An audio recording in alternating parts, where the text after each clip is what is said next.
안녕하세요. 오늘도 사연 살롱을 찾아주셔서 감사합니다. 결혼 5년차 여성입니다. 지난주에 저희 엄마 49제를 지냈어요. 그동안 잔병치레 한 번 없던 엄마였는데 갑자기 극심한 두통을 호소하며 병원에 가셨다가 검사 결과도 나오기 전에 그만 세상을 떠나고 마셨어요. 사후 알게 된 엄마의 병명은 악성 뇌종양이었어요. 선생님 말로는 이미 손 쓸 수 없을 정도로 진행이 돼서 당장 어떻게 돼도 이상하지 않을 상태였다고 하더군요. 검사 결과를 전해 듣고 나니 문득 그런 생각이 들더라고요. 엄마의 죽음은 지극히도 엄마를 닮았다는 사실이요. 남한테 신세 지는 걸 지독히도 싫어했던 엄마는 아무리 힘든 순간에도 참고 버티며 살아오셨어요. 남편도 없이 어린 딸을 키우고 살면서 힘든 일이 한두 번이었겠어요. 그런데도 엄마는 마치 남한테 도와달라는 말을 하는 순간 자신의 인생이 와르르 무너질 것처럼 이를 악물고 사셨어요. 언젠가 엄마가 그러셨는데 결혼하고 2년도 안 돼서 아빠가 돌아가시자 평소 엄마랑 친했던 친구가 그러더래요. 남편 상 치른 지 얼마 안 된 너한테 이런 말 하는 거 잔인하게 들릴지 모르겠지만 우리 이제 거리를 좀 갖는 게 좋을 것 같아. 솔직히 난 그렇다. 남편 없이 사는 여자들 기댈 때 찾아서 여기저기 기웃댈 거 아니야. 사람이 그렇잖아. 나 힘들면 우정이고 의인이고 그런 게 다 무슨 소용이겠니? 일단 나부터 살고 보자 생각하겠지. 너도 알다시피 우리 남편이 정이 많은 사람이잖아. 네가 꼭 그럴 거란 건 아니지만 그래도 남녀간의 일은 모르는 거 아니니? 네가 살기 힘들다고 내 남편한테 기대려 들지. 미연에 방지한다 셈치고 거리를 두고 살자는 거니까 네가 이해해줬으면 좋겠다. 절친이라는 인간한테 그런 말을 들은 엄마는 처음엔 충격이 너무 커서 정신이 멍해졌고 그러다 세상 모르고 잠들어 있는 저를 보고는 주먹이 불끈 쥐어지래요. 그래서 목소리에 힘을 주고 그러셨죠. 그래, 네 말대로 거리 두고 사는 게 좋겠다.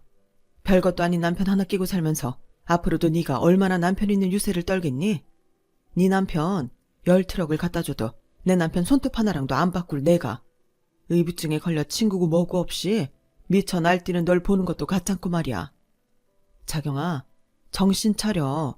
네 눈에나 네 남편이 정 많고 좋은 사람이지 내 눈엔 절대 아니거든. 뭐, 네 말대로 네 남편이 정이 많아서 치마만 두른 여자라면 누구든 껄떡대는지는 모르겠다만 난 그렇게 싼티나는 인간이랑 싸잡혀서 내 인생에 오점 남기고 싶지는 않다. 큰 결심해줘서 고마워.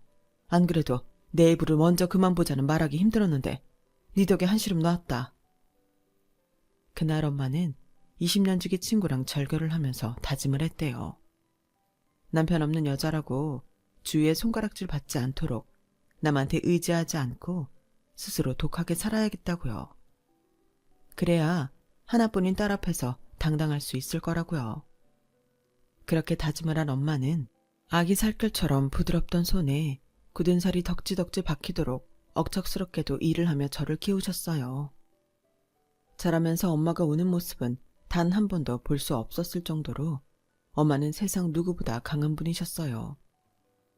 그런 엄마를 보고 자란 저 역시 남한테 의지하기보다는 뭐든 내 손으로 직접 이루어야 직성이 풀리는 성격으로 자라났죠. 넌 여자니까, 넌 힘이 약하니까 같은 말들은 개나 줘버리라는 식으로 남학생 못지않게 힘쓰는 일도 마다 않고 지냈어요. 그래서 제가 속해 있던 동아리 사람들은 저를 두고 작은 거인이라고 불렀죠. 제가 얼굴 곱상한 천상 여자처럼 보이지? 절대 아니야. 팔씨름도 남자한테 이겨먹는 애라니까. 얼마나 독종인지 몰라. 나중에 누가 쟤를 데려갈지 그 남자 앞날이 훤하다. 남자 선배들은 술자리를 가질 때마다 이런 말로 저를 조롱했지만 맨정신에는 제 앞에서 입도 뻥끗 못했어요. 팔씨름은 물론 제가 태권도 유잔다였던 탓에 주먹으로도 저한테 상대가 안 됐거든요. 새학기가 되자 신입생이 들어오면서 저희 동아리에도 신입이 들어왔어요. 그중에는 재수를 해서 저랑 동갑인 신입생도 있었어요. 키도 크고 몸도 좋아서 힘으로는 누구한테도 안 밀릴 것처럼 보였죠. 그러자 남자 선배 몇몇이 저랑 팔씨름을 해보라고 바람을 잡더라고요. 그러자 신입이 대뜸 쪽팔리게 여자랑 팔씨름을 하라고요? 이러지 않겠어요. 그 말에 자존심이 팍 상한 저는 당장 한판 붙어보자고 나섰죠. 그렇게 통성명도 하기 전에 팔씨름부터 하게 되었는데 테이블에 마주 앉아 손을 딱 잡아보니 알겠더라고요.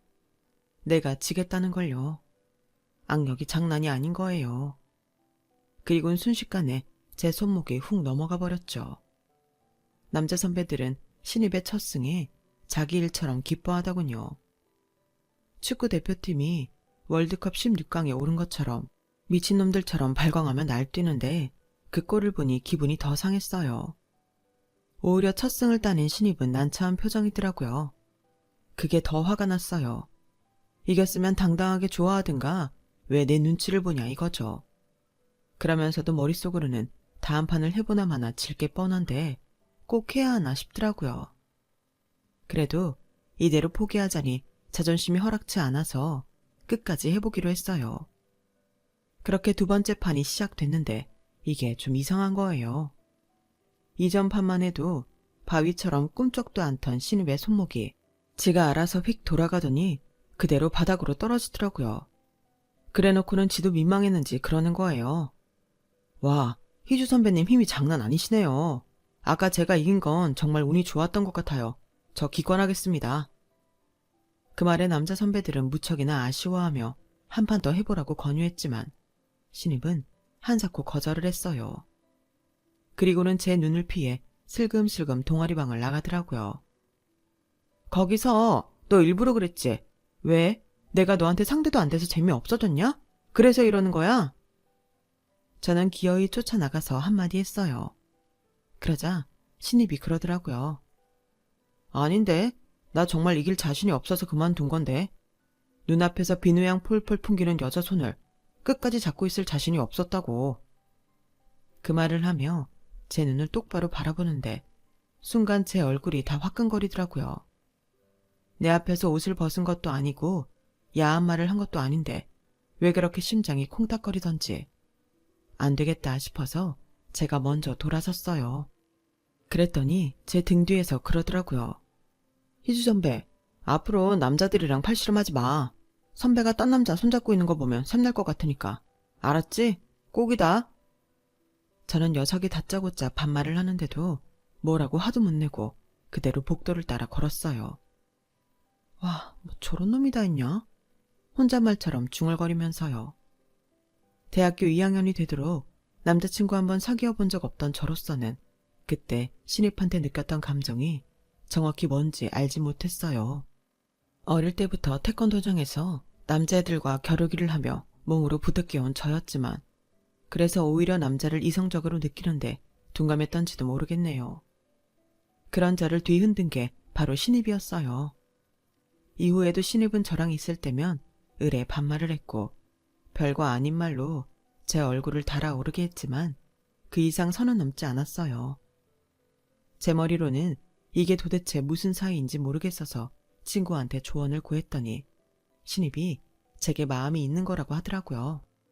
그런데 직접적으로 사귀자는 말을 하는 것도 아니고 따로 만나자고 하는 것도 아니라서 긴가민가 할 뿐이었죠.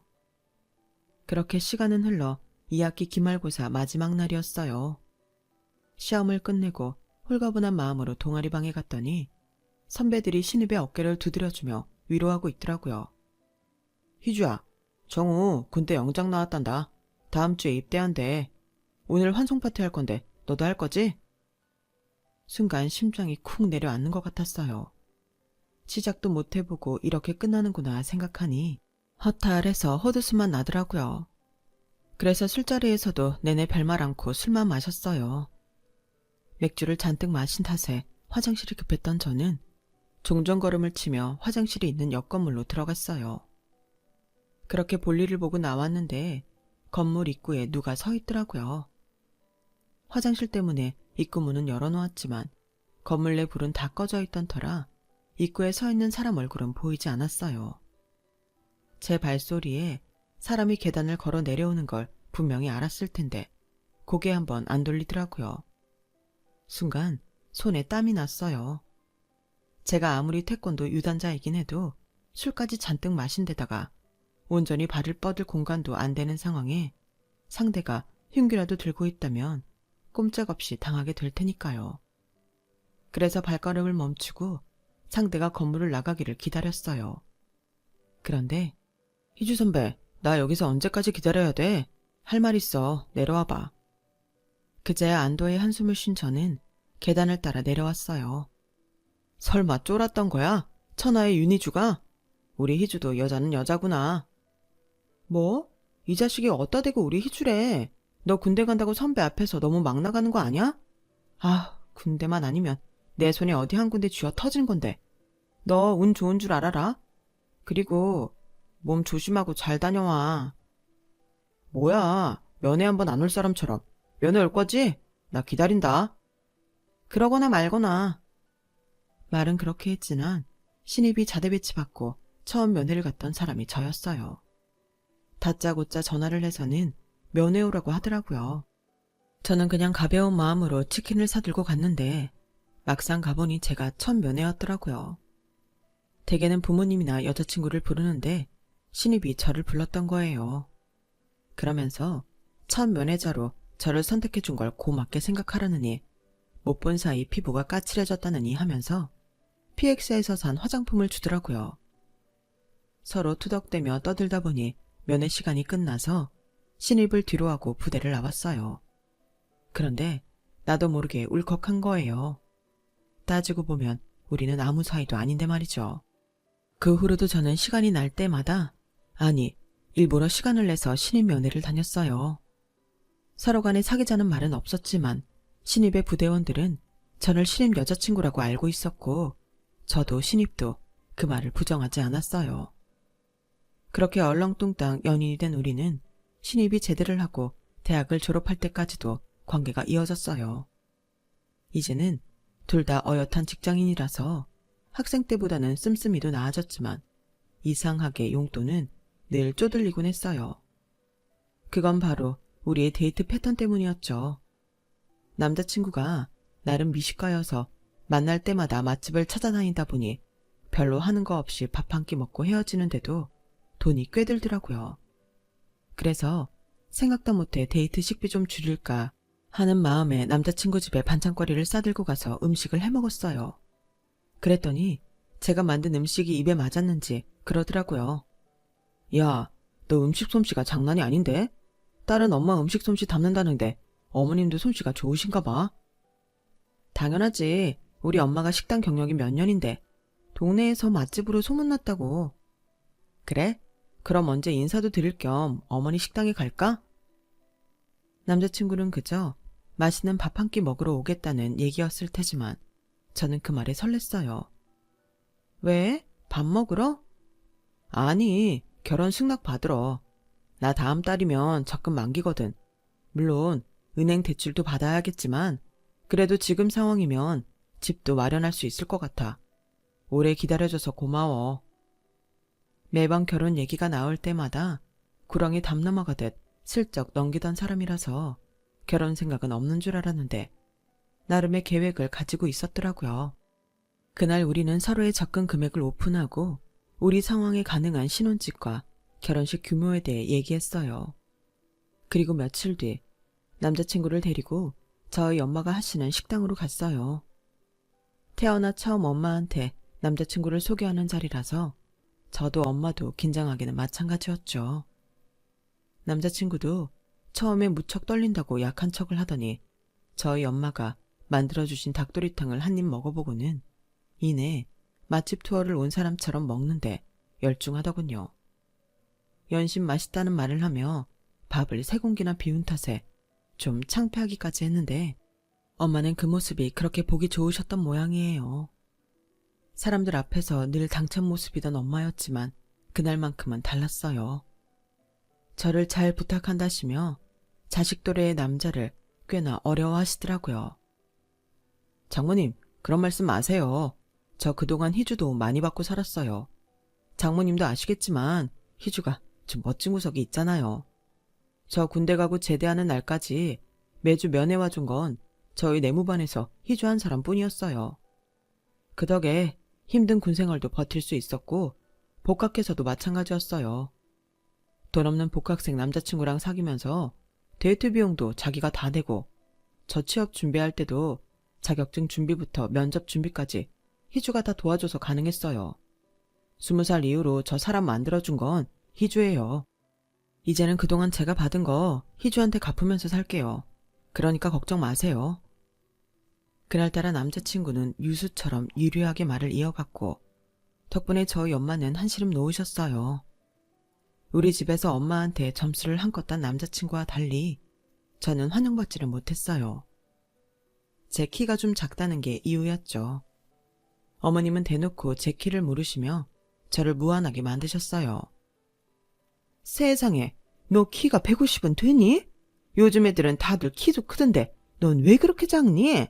이세를 생각해서 남자고 여자고 키가 좀 커야 하는데 우리 애가 크면 뭐해? 네가 평균에도 못 미치는 키인데 자식은 엄마 유전자 따라 키가 결정되기 마련인데 이거야 원?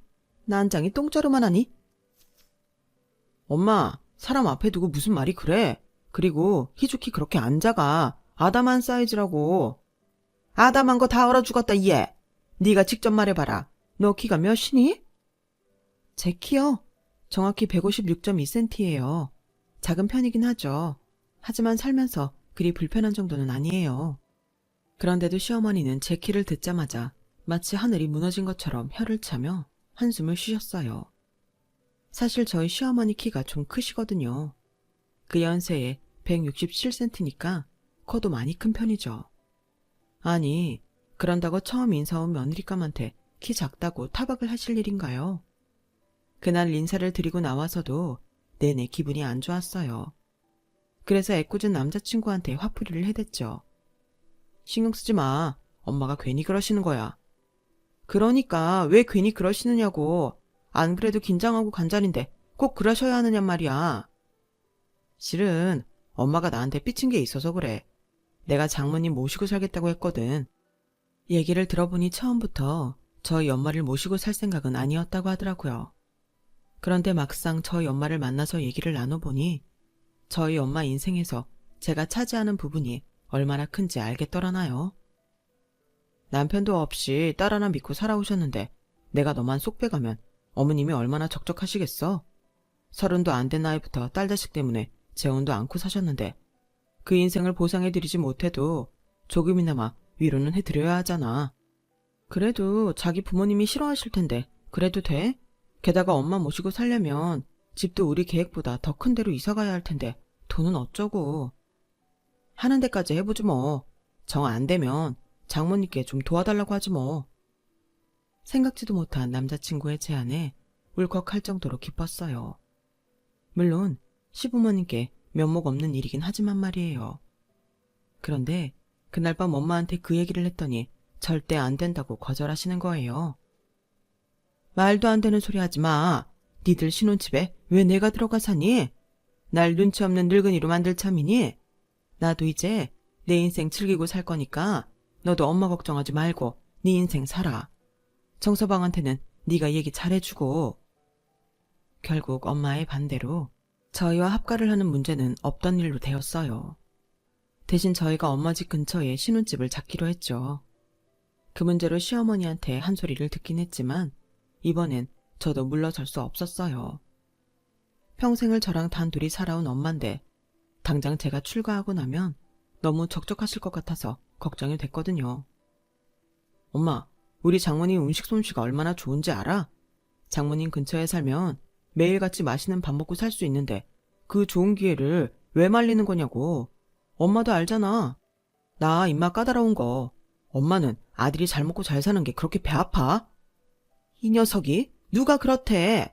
하여간 지 아빠 닮아선 먹는 거에는 엄청 열을 올린다니까. 자식 이기는 부모 없다고 결국 시어머니는 저희 뜻을 따라주셨어요. 하지만 이 일이 나중에 어떤 결과를 초래하게 될지는 그때까지만 해도 몰랐어요. 친정 근처에 살다 보니 가장 좋은 건 엄마 찬스를 자주 쓸 수 있다는 거였어요. 집들이 때도 엄마가 와서 음식을 해주셨고 평소 저희가 먹을 밥 반찬도 엄마가 직접 해다가 냉장고를 채워주시곤 했거든요. 김치는 말할 것도 없고요. 남편은 음식 솜씨 좋은 장모님 덕에 집에서 밥 먹는 시간이 제일 행복하다고 할 정도였죠. 그러던 어느 날이었어요. 주말에 시부모님이 찾아오셔서 간만에 한우를 구워 먹게 됐어요. 며칠 전에 엄마가 가져다 준 파김치랑 그 밑 각종 밑반찬을 꺼내 상을 차렸죠. 그런데 저희 엄마 김치를 드신 아버님이 너무 맛있다며 어디서 난 거냐고 물으시더라고요. 아버지, 김치 맛있죠? 우리 장모님 솜씨예요. 이 파김치도 드셔보세요. 태어나서 이렇게 맛있는 김치는 처음이라니까요. 그날 아버님은 한우보다도 김치를 더 많이 드시고 가셨어요. 저희 엄마 반찬을 맛있게 드셔주니까 저도 덩달아 기분이 좋더라고요. 그런데 이 일이 얼마 뒤 큰 파장을 일으킬지 누가 알았겠어요. 한 일주일쯤 지났을까요? 엄마가 아침 일찍 커다란 김치통을 2개나 들고는 저희 집에 오셨더라고요. 엄마, 뭔 김치를 이렇게 많이 가져왔어? 저번에 준 김치도 그대로 있는데. 이거 니네 거 아니야. 이복에 청서방, 이거 이따가 어머님 좀 가져다 드려. 하나는 배추김치고 하나는 파김치야. 그럼 부탁 좀 하네. 엄마는 가게 문을 열어야 한다며 서둘러 돌아가셨어요. 주말이라 늦은 아침을 먹고 남편과 함께 김치 배달을 하러 시댁에 찾아갔어요. 그랬더니 아버님이 안방에서 달려나와 서둘러 김치통부터 여시더라고요. 그리곤 한 입을 딱 떼어 드시고는 시어머니한테 밥 한 그릇 가져오라고 하시는 거예요. 안 그래도 내가 사돈 김치 먹을 생각에 점심도 굶고 있었다. 여보, 딴 반찬 꺼낼 것도 없어. 가위 가져와서 배추김치 대가리만 잘라달라고. 아버님은 어머님이 내온 밥에 김치를 척 올려 드시며 연신 감탄사를 내보내셨어요. 그런데 이날 이후 매번 저희 엄마한테 김치 부탁을 하시지 뭐예요. 엄마는 그럴 때마다 배추김치며 파김치, 깍두기에 갓김치까지 아버님이 요구하는 종류별로 김치를 만들어 보내셨어요. 김장 때는 아예 시부모님이 저희 엄마 가게로 차를 끌고 가서 큰 통으로 몇 개씩 김치를 가져가셨죠. 한두 번이야 그렇다 치지만 매번 김치를 그렇게 퍼가면서도 10,000원짜리 한 장 안 내놓는 모습에 기가 찼지만 그렇다고 제가 난서서 한 소리 할 수는 없는 노릇이었어요. 그래서 남편한테 대신 시부모님께 얘기 좀 해보라고 말했죠. 반응은 즉각 나타났어요. 시어머니가 회사로 전화를 했더라고요. 내 아들 시켜 김치값 내라는 말을 하는 너도 너지만 네 친정엄마는 더하구나. 김치 필요할 때마다 말하라고 하더니 우리가 가져가면 얼마나 가져갔다고 그걸 딸내미한테 쪼르륵 고자질을 한다니? 나 김치도둑 취급을 받으면서까지 니네 엄마 김치 퍼다 먹을 정도로 한심한 사람 아니다. 앞으론 니네 친정 김치 안 받을 테니까 너도 니네 엄마도 내 아들한테 헛소리 하지 마. 기껏 공짜로 김치 퍼다 먹고 오히려 큰 소리 치는 꼴이라니 어쩌면 사람이 이렇게 염치가 없을까요? 그런데 말은 이렇게 해놓고는 구질구질하게 다른 방법으로 사람 엿먹이지 뭐예요? 공짜 김치 안 가져다 먹는다고 한 말이 무색할 정도로 아버님은 하루가 멀다 하고 저희 엄마 가게에 찾아오셨어요. 처음엔 지나가다 밥때가 돼서 식당에 들어왔는데 그게 사돈 가게일 줄은 몰랐다는 궁색한 변명이었지만 하루 이틀 지나면서는 의례 점심때마다 찾아와 한 자리 차지하고 공짜 밥을 먹고 가셨거든요. 명색이 사돈인데 저희 엄마가 밥값을 받을 리 없었죠. 그걸 이용한 건지 아니면 정말 저희 엄마 음식이 입에 맞아서 그랬는지는 모르겠지만 아버님은 그 후로 툭 하면 친구분들을 모시고 저희 엄마 가게에 오셔서 식사를 하셨어요. 매번 공짜 밥을 드시고 가면서 나갈 때는 공짜 커피까지 한 잔 뽑아들고 나가는 걸 잊지 않으셨죠. 대개 이런 경우는 대접받는 사람이 미안해서 안 찾아가기 마련인데 저희 아버님은 눈치가 없는 건지 뻔뻔한 건지 아무 거리낌 없이 저희 엄마 식당을 드나드셨어요. 그러면서 자연스레 김치도 다시 받아먹기 시작했고요.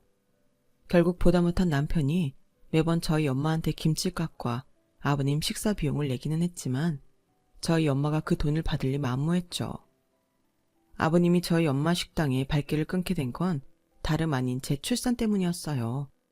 제 산후조리를 돌봐주시던 엄마가 곧 출산휴가가 끝나는 저를 대신해 아이를 봐주시기로 했거든요.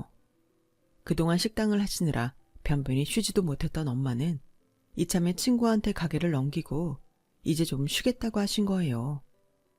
저한테는 무엇보다 반가운 소식이었어요. 엄마가 봐주신다면 회사에 복귀해서도 안심이 되고 어차피 베이비시터한테 들어갈 돈 저희 엄마한테 드리면 되는 거였으니까요. 예, 됐다. 그 돈 잘 모았다가 니들 집 넓혀갈 때 보태. 엄마는 그 돈 아니어도 살만하니까. 가게 넘겨받은 친구가 목돈이 없다고 매달 매상해서 잔금 보내주기로 했거든. 그것만 받아도 엄마는 충분히 먹고 산다. 그러니 돈 걱정은 말고 얼른 돈 모을 생각이나 해. 그건 그거고 이건 이거지. 어차피 엄마 아니었어도 이 돈은 나갈 돈이었어. 대신 엄마가 우리 애 봐주니까 내가 더 안심하고 일할 수 있잖아. 그게 어디야. 나도 그렇고 그이도 그렇고 엄마가 이 돈 안 받으면 미안해서 엄마한테 못 맡겨. 그러니까 그냥 받아. 안 받겠다던 엄마는 그럼 나도 애를 안 맡기겠다고 버티자 하는 수 없이 받으셨어요. 이렇게 엄마가 가게를 그만두시니 더는 시아버지도 저희 엄마 가게에 드나드는 일을 그만두게 되셨죠. 하지만 그놈의 김치는 여전히 얻어다 드셨어요. 다시는 저희 엄마 김치를 안 얻어다 먹을 것처럼 큰 소리치던 시어머니도 내가 언제 그랬냐는 듯이 열심히도 받아다 드시더라고요. 손주 보랴 살림하랴 몸이 10개라도 모자랄 판에 제 시댁 김치 담그는 엄마를 보니 미안하고 한편으로는 화가 났어요. 예전 같으면 벙어리 냉가슴만 앓고 지냈겠지만 애를 낳고 나니 저도 강단이 생겼는지 시어머니한테 직접 말을 꺼내게 되었죠. 어머님, 매번 저희 엄마한테 김치 얻어다 드시는데 이제 그만하시면 좋겠어요. 엄마가 식당 하실 때야 그렇다 쳐도 지금은 어머님도 아시다시피 저희 엄마가 우리 주빈이 봐주고 계시잖아요. 애 보는 것만도 벅찬데 언제 김치까지 담그겠어요. 그렇다고 어머님이 저희 엄마 대신 주빈이 봐주시는 것도 아니고 저 시집 온 지 5년 됐어요. 그동안 저희 엄마 김치 받아 드셨으면 이제 그만할 때도 되지 않았어요. 딸 가진 부모가 죄인은 아니잖아요. 안 그래요, 어머님? 게다가 일전에 어머님이 하신 얘기도 있고. 자기 입으로 더는 공짜 김치 안 얻어먹겠다고 한 터라 어머님은 제 말에 아무 대꾸도 못하셨어요. 그렇게 5년여 동안 이어졌던 김치 셔틀은 끝이 나게 되었죠. 하지만 사람 일은 모르는 거라고 두통이 심하셔서 병원에 갔던 엄마가 검사 결과가 나오기도 전에 세상을 떠나신 거예요. 출근 시간이 다 되어 가는데 엄마가 오시지 않아서 집에 찾아가 봤더니 주무신 채로 하늘나라로 가셨더라고요. 허망하고 기가 막혀서 장례식 내내 눈물만 흘렸어요. 밥은커녕 물도 한 모금 못 넘기겠더라고요. 일 그만두고 쉬시는 엄마한테 끝까지 손주 육아까지 떠넘긴 게 마음에 걸려서 더 그랬던 것 같아요.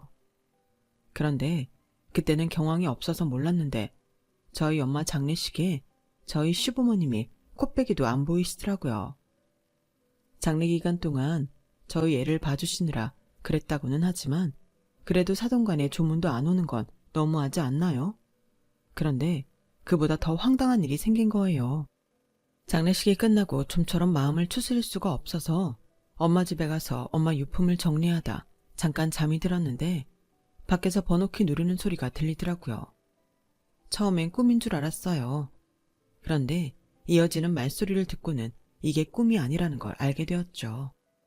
여보, 그쪽 맨 아래 칸에 있는 통 좀 꺼내봐요. 딱 보니까 그게 배추김치인 것 같네. 그냥 다 꺼내가면 되는 거 아니야. 어차피 김치 냉장고에 든 건 다 김치일 거 아니야. 그렇긴 한데 이걸 어떻게 한 번에 가져가요? 보니까 베란다에 고추장이랑 된장 항아리도 있던데 그것도 가져가야 하잖아요. 이게 다 차에 실어질까? 이럴 줄 알았으면 큰 차를 한 대 빌려오는 건데 그랬네. 이거 언제 나눠서 가져가겠어요? 무슨 소리야. 이제 사돈 김치도 이걸로 끝인데 어떻게든 가져가야지. 그나저나 이제 김치는 어쩌나? 사돈 김치에 맛들어서 다른 김치엔 손도 안 가는데. 그러니까요. 사돈이 죽고 나니 김치가 참 아쉽네. 그 말을 듣는데 속에서 천불이 나더라고요. 장례식엔 코빼기도 안 보이던 인간들이 저희 엄마 죽자마자 내 엄마 집에 김치 훔치러 와서는 한다는 소리가 고작 내 엄마의 죽음보다 당신들 김치가 아쉽다고요? 안방에서 숨죽이고 있던 저는 그대로 주방으로 나갔어요. 방에서 나온 저를 보자 시부모님은 귀신을 본 사람들처럼 소스라치게 놀라더군요. 어머 얘, 네가 왜 거기서 나오니? 그건 제가 물을 말 아닌가요? 왜 두 분이 저희 엄마 집에 계세요? 왜 우리 엄마 냉장고는 뒤지고 있냐고요? 그간 그렇게 우리 엄마 김치 퍼다 드셨으면 최소한 마지막 가는 길에 인사 정도는 하셨어야죠. 이렇게 돼서 김치 훔칠 게 아니라 그간 덕분에 잘 먹었다고 감사 인사 정도는 해야 맞는 거 아니냐고요. 두 분 참 대단하시네요. 그깟 김치가 뭐라고 인간이기를 포기하고 사시는지 저로서는 정말 이해도 안 되고 이해하고 싶지도 않네요. 아가, 네 심정은 이해가 간다면 너도 잘 생각해봐라. 사돈도 안 계신데 남는 김치는 다 어쩔 거냐? 이대로 섞일 수는 없잖아. 우린 그저 네 수고 덜어줄 요량으로다가 그래서 온 거니까 너무 속상해 말아라. 우리가 맛있게 먹어드려야 너희 어머님도 저승에서 좋아하실 거 아니니? 아버님이 얼어 죽을 김치 타령에 저는 더 우라가 치밀었어요. 그래서 아버님 손에 들린 김치통을 뺏어선 김치를 꺼내 두 분 얼굴에 집어 던졌어요. 아, 그래요? 그럼 굳이 집에까지 들고 갈 필요 없네요. 그 좋아하는 김치 집에 가져갈 거 없이 여기서 다 드세요. 배추김치도 드시고 알타리도 드시고 다 드시라고요. 순식간에 김치로 싸대기까지 맞은 시부모님은 이게 무슨 짓이냐며 호통을 치셨지만 그땐 저도 눈에 뵈는 게 없는 상황이라 고래고래 악을 쓰며 맞서 싸웠어요. 뒤늦게 시어머니 전화를 받고 달려온 남편은 김치로 난장판이 된 집을 보고는 깜짝 놀랐어요. 그리고는 바닥에 주저앉아 통곡하는 저를 달래기 시작했죠.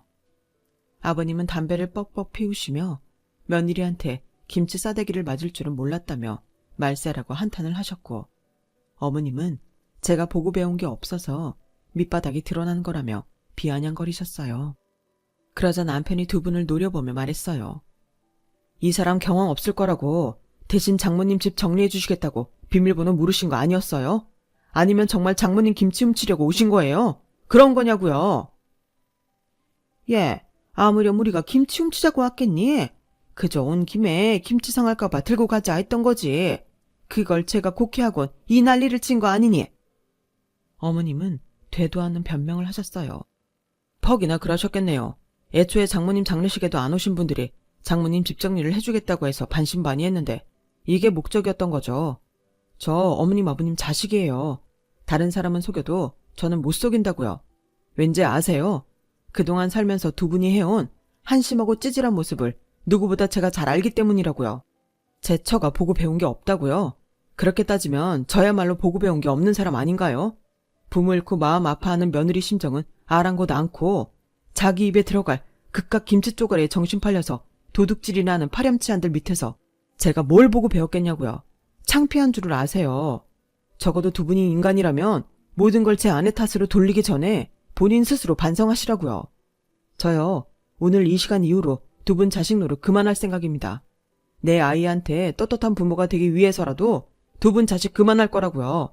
그러니 당장 이 집에서 나가주세요. 남편은 시부모님을 내쫓고 바닥에 내던져진 김치를 치우기 시작했어요. 바닥에 뒹굴어 더러워진 김치 외에 온전히 남아있는 김치들은 김치 냉장고에 넣으며 그러더군요. 장모님이 남겨주신 마지막 김치니까 아무도 주지 말고 엄마 생각 날 때마다 조금씩 꺼내 먹으라고요. 이 김치 다 먹고 나면 그래도 장모님을 보내드릴 마음의 준비가 되지 않겠냐고 말이죠. 서둘러 잊으려고 애쓰지 말고 천천히 마음에서 준비가 될 때까지 충분히 그리워하고 슬퍼하라고 말이에요. 그 말에 남편을 끌어안고 한참을 울었습니다. 그 일 이후로 시댁과는 연락을 끊고 살고 있어요. 아버님과 어머님이 손주가 보고 싶으시다며 주말에 집까지 찾아와 배를 누르고 문 밖에서 싹싹 빌며 애원하셨지만 남편은 문을 열어주지 않았어요. 아무리 가족이라도 일방적으로 상처만 주는 사람이라면 연을 끊고 사는 것도 방법이라고 하면서요. 엄마 사직 구제가 끝난 지금 여전히 저는 엄마를 떠나보지 못했지만 엄마 김치가 바닥을 드러낼 때쯤 되면 지금보다는 마음이 가벼워지지 않을까 생각해요. 비록 엄마는 떠나셨지만 제 곁에는 사랑하는 남편과 아이가 있으니까 저도 힘내서 열심히 살아보려고 합니다. 쓰다 보니 엄마가 그리워지네요. 제 사연을 들어주셔서 감사합니다. 항상 건강 조심하시고 행복하세요. 여러분, 사연 댓글에 응원과 현명한 조언 부탁드려요. 좋아요와 구독은 저에게 큰 힘이 됩니다. 오늘도 좋은 일 가득하세요.